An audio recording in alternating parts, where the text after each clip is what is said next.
या बुलेटिनची सुरुवात एका सविस्तर बातमीनं। झारखंडमधील दारू घोटाळ्याचा आता पुणे कलेक्शन समोर आलंय। या घोटाळ्यात पुण्याच्या सुमित फॅसिलिटीज प्रायव्हेट लिमिटेड कंपनीचा संचालक अमित साळुंखेला झारखंड दारू घोटाळ्यात अटक करण्यात आली आहे। पण त्यामुळे महाराष्ट्रात राजकीय वादळ आलंय। याचं कारण म्हणजे याच अमित साळुंखेच्या कंपनीला महाराष्ट्रामध्ये रुग्णवाहिका खरेदीचं कंत्राट मिळालं होतं आणि आता दारू घोटाळ्यात अमित साळुंखेच्या अटकेमुळे रुग्णवाहिका कथित घोटाळ्याचे आरोप केले जात आहेत। विरोधकांनी या मुद्द्यावरून टीकास्त्र डागलंय। सुमित फॅसिलिटीजच्या संचालकाला अटक। अमित साळुंखेच्या अटकेचे राज्यात पडसाद। दारू ते रुग्णवाहिका आरोपांची मालिका। झारखंड राज्य सरकारने दारू घोटाळ्यात पुण्याच्या सुमित फॅसिलिटीज प्रायव्हेट लिमिटेड या कंपनीचा संचालक अमित साळुंखेला अटक केली आहे। पण झारखंडमधील या कारवाईमुळे महाराष्ट्राच्या राजकारणात नव्या वादाला तोंड फुटलंय। विरोधकांना तर आयतं कोलीतच मिळालंय।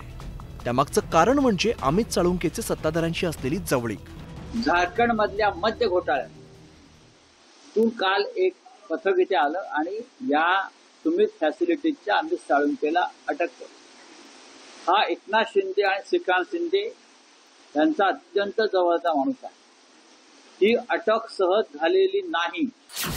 लोकसभा निवडणुकीपूर्वी महाराष्ट्र सरकारने तब्बल 12,000 कोटी रुपयांचं रुग्णवाहिका खरेदीचं टेंडर काढलं होतं। त्यात अमित साळुंखेची सुमित फॅसिलिटीज, स्पेनची एसएसजी आणि BVG Maharashtra EMS private limited या 3 कंपन्यांना संयुक्त कंत्राट मिळालेलं होतं। विशेष म्हणजे टेंडरचा 55% वाटा साळुंखेच्या सुमित फॅसिलिटीज प्रायव्हेट लिमिटेडला मिळाला होता।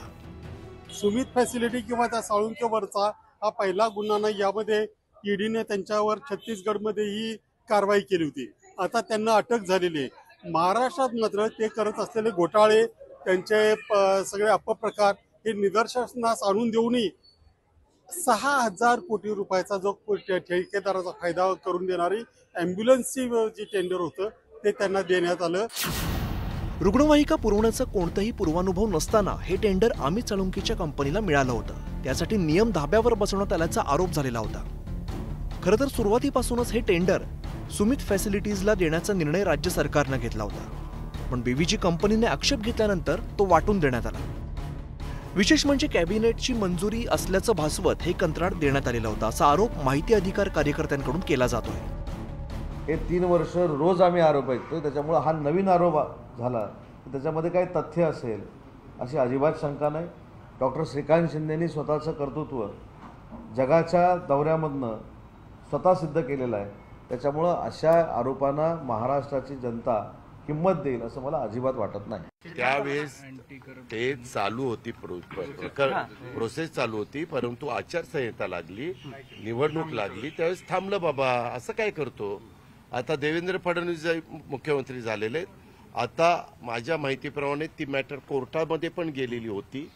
कोर्टाने पण त्याच्याबद्दलचे काही त्यांचं मत आहे ते त्याच्यामध्ये सांगितलेलं आहे।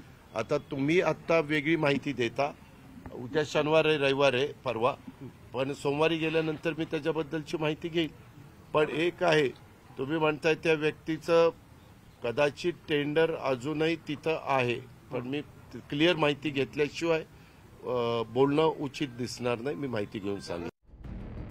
झारखंडच्या दारू प्रकरणात अमित साळुंखे गजाआड झालाय, पण त्यामुळे महाराष्ट्रातील रुग्णवाहिका खरेदी प्रकरण पुन्हा एकदा चर्चेत आलंय। आता विरोधकांनी हा मुद्दा उपस्थित केल्यामुळे आगामी काळात यावरून राजकारण रंगण्याची शक्यता आहे। वैभव सोनवणे, न्यूज 18 लोकमत, पुणे।